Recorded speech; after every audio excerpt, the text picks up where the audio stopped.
when it's 3 minutes left. Please tell me when it is 30 minutes left. So how many minutes do I have? 38. Okay. So maybe tell me around 15 there. Then I know how. That's 15 now. Is it 15? No. I think you cheated me of my public time. Okay, so let's. Is there time redistribution? You see now your fault, PS. Now we're redistributing even minutes.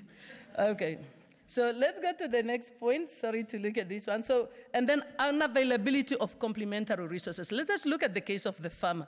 You give a farmer land. Land and hands, nothing will happen. You need other resources in order to get something out of that land. So you can give me a resource, and we will look at many. I can give you a mine full of diamonds. Here it is. If you do not have the technology, you do not have the machinery, you don't have the education, you will do nothing with it. So as much as public resources are there, we need to make sure that with that public resources, we also possess the complementary resources that we need to do that. And because of that, sometimes there's lack of that. So if those are the hindrances, how can we improve that access?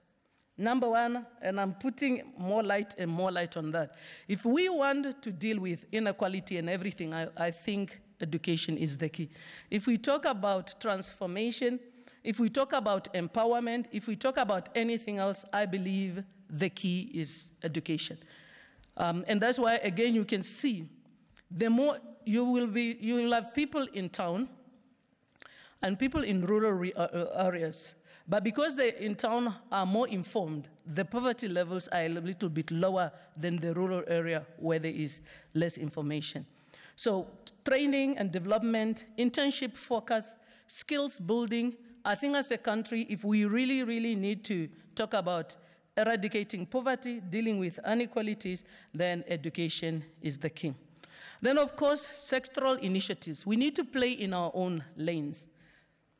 And the growth at home. So if I'm Nangula, what can I do to help other people to access public resources? I will play in my role, my lane. I cannot go and give them a farm because I don't have one and I don't have access to one. But I do have knowledge and I can give them information to that. I can give them access to that. So maybe what I can tell you, let me just market a little bit of something. We have got something we call Loving Thy Neighbor. It's a project that we have started. And what we want there is to get almost everybody who's doing something to come together and have a website where if I'm a Namibian and I want to support a project, I can go to that website and know which projects are available, and I can either donate financially or I can donate skills by saying, I'm making myself available online between this time to this time to teach somebody math or to tutor somebody in accounting or whatever. And then we have got a list of who is interested and we can match those people. So it's a various things that we can do, but those initiatives is almost like a duty that we have. Society of inclusivity. We have to fight the abuse and misuse. We have to eliminate waste. Because many times it's not about who got it, it's about somebody got it at excess than we should have. So public resources should be protected by all of us and make sure that in everything that we do, we eliminate waste. And I will look at more individual roles later. Ethical leadership. What do we have? And I do look at social media, of course, and I engage on social media, but what do we communicate when you're on social media? Ethical leadership. Do we tell people if Nangula, many times I look at this. So let's say I sit and I'm maybe a decision maker in an office and there is a tender before me and Nangula says, if you give it to me, I will give you $1 million. And somebody says, if you give it to me, I will not give you nothing. So I look at it and say, this tender was going to go out anyway. Government was going to pay 10 million. It doesn't matter who gets it. But if Nangula gets it and I get $1 million, I mean, it's not that bad. There was no corruption there because the tender was going to go out anyway. So somebody can reason that and look at it and say, it's not a problem. But if we talk more about it when we realize it is a problem, we cannot think like that because the point is not about me and my benefit. It's about, was that the best decision in the circumstance. But also looking at, if I give it to Nangula, and Nangula comes from outside the country, and I give it to another person who is Namibian, what am I doing? Maybe Nangula spends 20% here and 80% outside the country, and the next person is a little bit more expensive, but 100% stay there. Maybe I must pay a little bit of an increase in 10%, and the money stays in Namibia, so actually it becomes more available to create more jobs and opportunities for Namibians. So that education of the decision makers, do we always understand the impact of our decisions when we allocate goods and services, public goods and services? Open dialogue, I think, such as the one we are having, and then exposure for our people. Like I say, for us to exploit some public resources, we need complementary goods. That complementary resources can be a skill. If I go somewhere and I see, wow, people are doing A, B, C, D, I come back home and start a business in that line. But if all of us are just enclosed in Namibia, do we get to learn about what other people are doing? And is that something that we're doing something about? So to be a bit more specific, of course, government has got its role, enabling policy. We know quality, education, and health. I will control myself and not say a lot on education. I'm very passionate about education, so if I start talking about it, I'll get off topic, and then the director of ceremony will need to give me 1 more hour. I don't think he's got that one. So let's leave it then. Eliminate and reduce self-interest. Government in business, that's another topic I am very passionate about. Sometimes I think when I say avoid the temptation of quick fix, I think sometimes as government is we want to change something, redistribute today. Nothing against redistribution, but is that the right solution in the circumstance? Do we really do first a diagnosis of what is the issue, look at the alternatives and look at what is the impact assessment, do a proper study, and know if I put this in place in year 1, this is the impact in year 2, this is the impact in year 3, this is the impact, or do we just say, I think it will work, let us go. Whether it is BEE, whether it is increased taxes, whether it is getting the private sector out of business because government can do it for the benefit of many things, do we do proper study and in-depth analysis?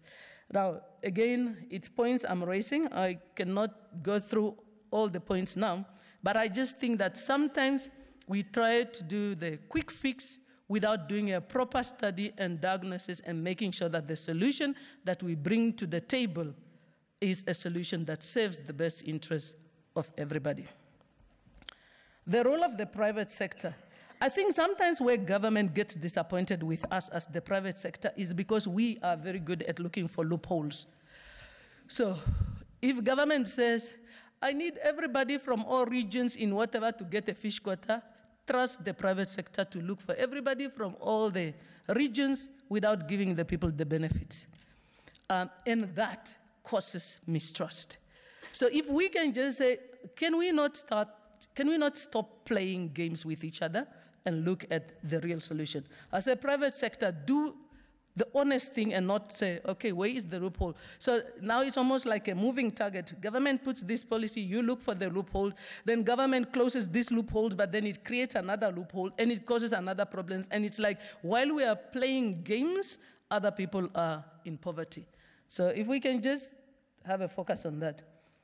And then overcharging government. Government is not a very good negotiator, sorry to say sometimes. And what happens is, and I don't know if the people that sometimes negotiate for government do not negotiate in the best interest of the employer. I think that can also be a challenge. So you look at a contract and you say, who signed this contract? I'm not going to talk about the things, but it's almost like, if this was your own money, would you have signed for something like that to be paid? So there's something that we say, for example, at our place. If I travel for my personal account, I cannot afford business class. I travel in economy, and I normally try to do holidays. So normally I say, what I cannot pay out of my pocket, I cannot pay out of PwC's pocket.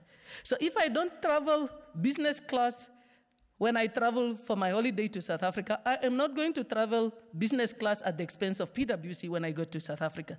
If I go to South Africa for my own case, I do not hire a Mercedes, AMG, whatever, I don't know the names.